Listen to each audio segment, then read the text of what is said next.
give some impressions on Douala and On Douala, my impression is that it's incredibly dynamic, but I think we've heard that many times. It's highly complex, particularly if you try to understand it from a European or a Western perspective. If you try to superimpose a structure on top of it, the way we are understanding European city dynamics, which makes the challenge even more, but it kind of forces you to try to read the city from another perspective. It try to create a logic from reading, in my perspective in any case, lived worlds, lived realities. We know that there's this thing called the informal city. What this informal city actually is I think to many people a question. It's that thing that's not formal. It's that thing that's not political or municipal or real estate housing, but something else. And how that something else generates, I don't think is chaotic. I don't think it's anarchic. It has a form, but it's just a exactly. So trying to find out how this thing not only has a different form, I would say, but even is in constant formation.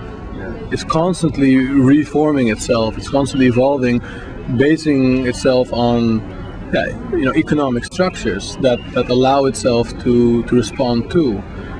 At the same time, it's also something that is organizing the housing settlements.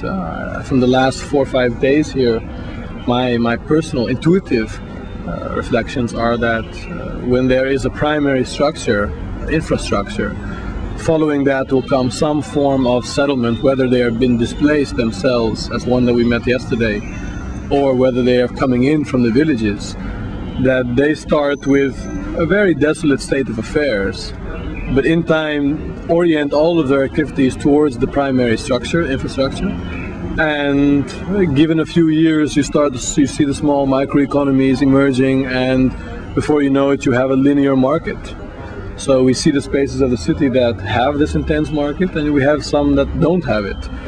Those that don't have it I've seen either because there's no housing possibilities for them, or they haven't evolved far enough in order to generate this market. So we're going to use today to do a metropolitan tour and try to encapsulate the different types of spaces and also position them in a map, because instruments to work with are not abundant here, so you really have to try to devise your own mapping exercises that will start to inform you as far as how the city is emerging, because a lot of outdated information, a lot of filtered information, so it's from a European perspective very frustrating, because there you get the city, you have all the data, and here maybe it's good that we don't have data, because I think the data needs to be generated. And that's part of the challenge, which is something new also for me in this setting. I was slightly expecting it to be prepared a priori, and having it not forces you to become even more creative, to become more dynamic, maybe to become more like the city inhabitants, who don't have that pre-scheduled lifestyle, but are in fact every day reconstituting their lives, re-looking for opportunities, and I think a very strong form of collectiveness in the sense of trying to, even though a quarter is highly degraded, they know and really have the understanding that as a singular person you will not come out of this situation, but you need to work together. So a high sense of communality, which is not imposed, but just they have come to understand that together they are stronger as a quarter, as a district, as a neighborhood than alone, which is a very interesting way. But at the same time, you also start to see that in developed neighborhoods, in developed quarters, the moment they do reach a level of a relative socio-economic stability, that the first thing they do is they start to privatize their house.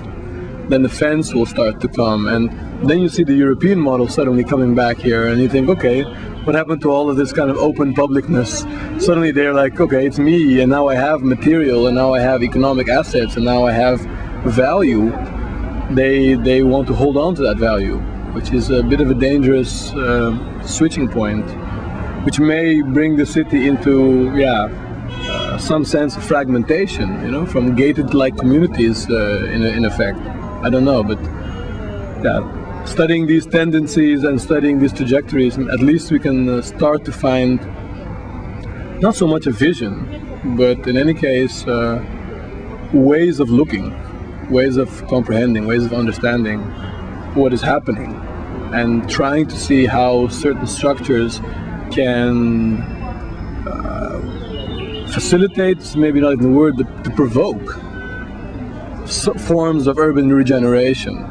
I think that that's all you can do as a developer here, because you know, the plans of the mid-1950s, those have been thrown away. The city didn't listen to the kind of preconceived notion of how it should be working. So now you have an infrastructure and you have a kind of everyday reality. And maybe you can see how the everyday reality responds to the structures that are there, and use that as an instrument for intervention, and not so really try to learn from the city. I think that's the first thing that I'm trying to do. And, so that's after 4 days my first reflections. That's good. Yeah.